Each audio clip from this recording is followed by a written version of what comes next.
Boa tarde a todos.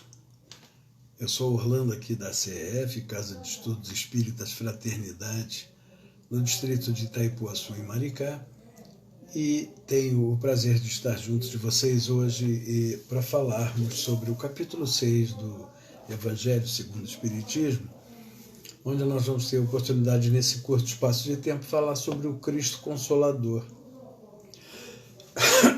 E esse capítulo começa com o subtítulo de O Jugo Leve.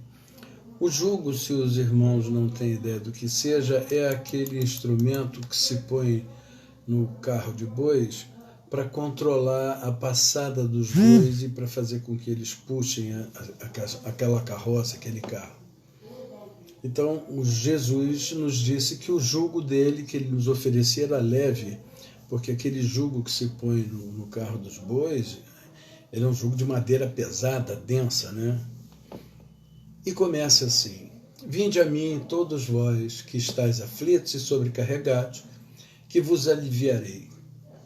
Tomai sobre vós o meu jugo e aprendei comigo, que sou bastante brando e humilde de coração, e achareis repouso para as vossas almas, pois é suave o meu jugo e leve o meu fardo. Isso está em São Mateus, capítulo 11, versículos de 28 a 30. Mas o que Jesus pretendeu dizer com essas palavras, que meu jugo é leve? Ora, todos os sofrimentos, todas as misérias, decepções, dores físicas, perdas de seres amados, encontram consolação na confiança que devemos ter na justiça de Deus, a qual Jesus veio nos ensinar e demonstrar. Não mostra ainda, e Jesus nos mostrou ainda, que por sua bondade infinita jamais estaremos sós, sem apoio nenhum e sem amparo algum. Que o seu jugo é justo e brando, diferente daquele que nos é imposto pelas nossas próprias leis, pela lei dos homens. Foi isso que levou Jesus a dizer: Vinde a mim, todos vós que estáis fatigados, que eu vos aliviarei. Entretanto, existe uma condição que se faz requerida para que tenhamos essa assistência divina de Jesus, e que é nada mais, nada menos do que acreditarmos e vivenciarmos a observância da lei suave por ele ensinada, pois que elas nos impõem como os únicos deveres o amor e a caridade. Então, sejamos amorosos, sejamos caridosos, ou seja, amemos ao próximo e demonstremos isso. Não é? Estamos aí agora num tempo de grandes reflexões a respeito do que é importante para mim e para o outro. Façamos, então, essas escolhas de maneira mais acertada. O capítulo seguinte, o item seguinte, é o Consolador prometido. E Jesus disse: Se me amais, guardai os meus mandamentos, e eu rogarei a meu Pai, e ele vos enviará outro Consolador, a fim de que fique eternamente convosco. O Espírito da Verdade, como se apresenta então mais tarde, no século XIX, diz que o mundo não pôde receber naquela época, porque não o via e absolutamente não o conhecia. As palavras de Jesus nos ensinava nos tempos através de parábolas, e as pessoas não conseguiam compreender, como até hoje tem muita dificuldade em compreender. E esse Consolador surge como o Espírito Santo, que Jesus diz que meu Pai enviará em meu nome, vos ensinará todas as coisas e vos fará recordar tudo o que vos tenho dito. Olha só, 2000 e tantos anos, 1800 e tantos anos antes, Jesus falou: pedirei ao meu Pai que mande um Consolador que ficará convosco, vos ensinará e vos esclarecerá todas as coisas. Se, portanto, o Espírito da Verdade, que é Jesus, tinha de vir mais tarde ensinar todas essas coisas, é que ele não dissera tudo ainda. Se ele vem realmente relembrar o que o Cristo disse, esse Espírito da verdade, é que Jesus disse, na verdade o que Jesus disse foi esquecido ou mal interpretado e compreendido através do tempo. Advertiu-nos o Cristo naquela época. Ouçam aqueles que têm ouvido para ouvir. O Espiritismo, então, meus amigos, no século XIX, através de Kardec, vem nos abrir os olhos e ouvidos, porquanto fala sem figuras, como Jesus falava no passado, e sem alegoria nenhuma, levantando, né, o véu intencionalmente e lançando sobre esse véu certos mistérios. Ou seja, ele está tirando esse véu que apareciam essas verdades como mistérios. Então, vindo finalmente trazer a consolação suprema aos deserdados na terra e a todos que sofrem, atribuindo causa justa e fim útil a todas as dores. Seríamos capazes de incompreender, então, se não fosse o Espiritismo a nos explicar tudo isso, por que sofremos tanto? Por que temos tantas dores? Então, o Espiritismo vem nos mostrar a causa dos sofrimentos nas nossas existências anteriores e na existência atual, onde estaremos sempre atrelados ao passado e no presente, na presente encarnação, cometendo alguns erros que nos levarão a sentir dores adiante. Não é? A semeadura é livre, mas a colheita é obrigatória. Então nós estamos semeando aquilo que não devemos, vamos colher aquilo que precisa. Com certeza não gostaríamos muito, não é? Mas o Espiritismo vem nos trazer isso tudo, esses sofrimentos e essas dores, como crises salutares que nos promovem a cura, porque através dessas dores nós temos a possibilidade de reavaliarmos e aprender. Olha o que nós estamos vivendo aí agora. A grande oportunidade de reavaliar e encontrarmos a nossa cura. Cura o quê? Moral. Não é a cura do corpo físico, é a cura moral. Então, realizando o que Jesus disse a respeito do Consolador prometido, o Espiritismo vem nos atraindo para verdadeiros princípios da lei de Deus. Né? O amor ao próximo, a vida em sociedade, o pensar no outro. Né? Então, isso nos traz, o Espiritismo, através do conhecimento das coisas que ficaram sobre o véu dos mistérios e dos segredos. O Espiritismo vem nos desvendar e nos faz pensar naquilo que nós fazemos. Nós vamos encontrar no Espiritismo as explicações que muitas das vezes procuramos e não entendemos. E se vocês observarem com mais a miúde, o Espiritismo não vem contradizendo a ciência. Pelo contrário, o Espiritismo vem se apoiando a cada vez mais na ciência, e a ciência, vice-versa, vem se apoiando cada vez mais naquilo que nós entendemos e conhecemos como ensinamentos espíritas. As instruções dos espíritos, que é o item seguinte, nos fala o seguinte termo: venho como outrora aos transviados filhos de Israel trazer-vos a verdade e dissipar as trevas.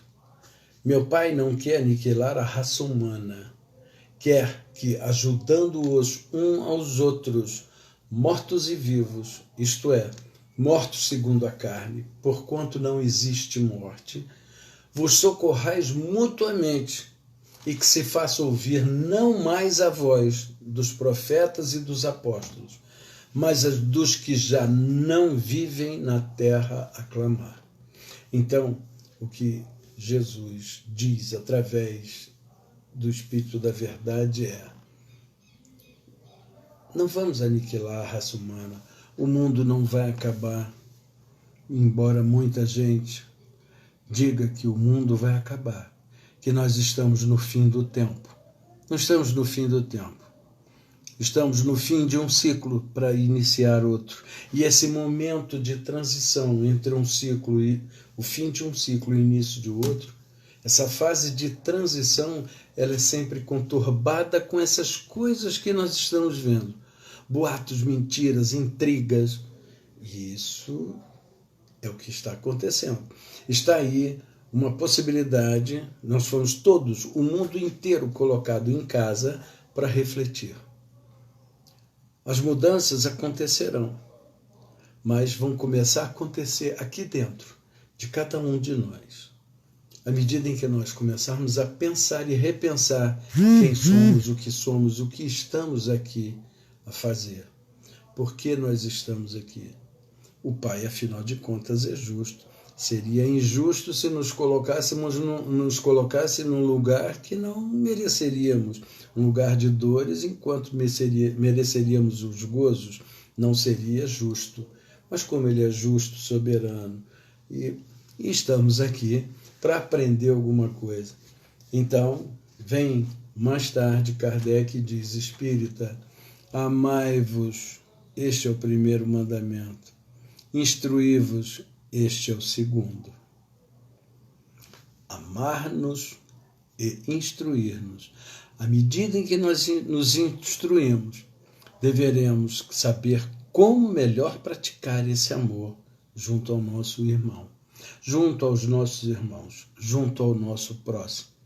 Não adianta falarmos em caridade se não somos caridosos em pensamento.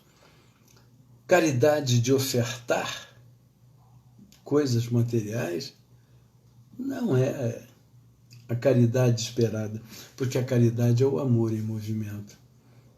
Lembrem-se do óbolo da viúva, ofereceu do que tinha muito pouco, mas ofereceu do pouco que tinha. E esse pouco que tinha foi extremamente representativo e significativo, porque foi dado de coração pensando no outro. Então, é isso. E vem Kardec e diz, obreiros, traçai o vosso suco. Recomeçai no dia seguinte o afanoso trabalho da véspera. O trabalho das vossas mãos vos fornece aos corpos o pão terrestre. Vossas almas, porém, não estão aquecidas e não estão esquecidas. E eu, jardineiro divino, o cultivo no silêncio dos vossos pensamentos. Então, Jesus está nos dizendo através do Espírito Santo, pensem naquilo que estão fazendo. Mais vale aquilo que estão sentindo do que aquilo que estão fazendo. Mas procurem fazer aquilo exatamente que estão sentindo.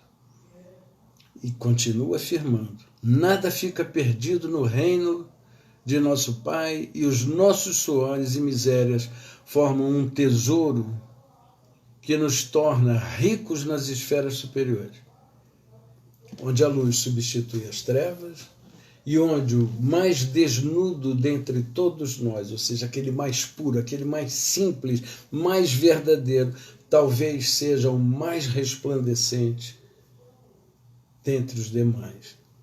Em verdade vos digo, os que carregam seus fardos e assistem aos seus irmãos são bem amados meus. Foi o que Jesus nos disse. E completa. Sou o grande médico das almas e venho trazer-vos o remédio que vos há de curar. Os fracos, os sofredores e os enfermos são meus filhos prediletos. Venho salvá-los. Vinde, pois, a mim, vós que sofreis e vós que se achais oprimidos, e sereis aliviados e consolados. Deus consola os humildes e dá força aos aflitos, que a pedem. Dá força e consola os humildes, desde que a peçam. Seu poder cobre a terra e por toda parte. Junto de cada lágrima colocou ele um bálsamo que consola. A abnegação e o devotamento são uma prece contínua, meus irmãos, e encerram um ensinamento profundo. A sabedoria humana reside nessas duas palavras. Possam todos os espíritos sofredores compreender essa verdade e, em vez de chamarem e clamarem contra suas dores, reclamarem dos seus momentos, reclamarem de suas vidas, reclamarem de seus sofrimentos morais, que repensem, que pensem em suas vidas. Pensem que o que nós vivemos são consequências daquilo que fizemos anteriormente. Semana passada, 1 hora atrás, 1 mês atrás, 1 ano atrás, 10 anos atrás, 100 anos atrás, 1000 anos atrás. A vida é uma relação de causa e efeito. E hoje, sofremos os efeitos das causas que plantamos no passado. Então, vamos tendo cada dia a oportunidade de repensar e lembrar aos irmãos, lá no deserto de Gizé, no Egito, no deserto de Gizé, tem aquela estátua linda, famosa, a figura, a fisionomia humana e o corpo de leão. E ao pé dessa estátua tem uma inscrição que diz: decifra-me ou te devoro.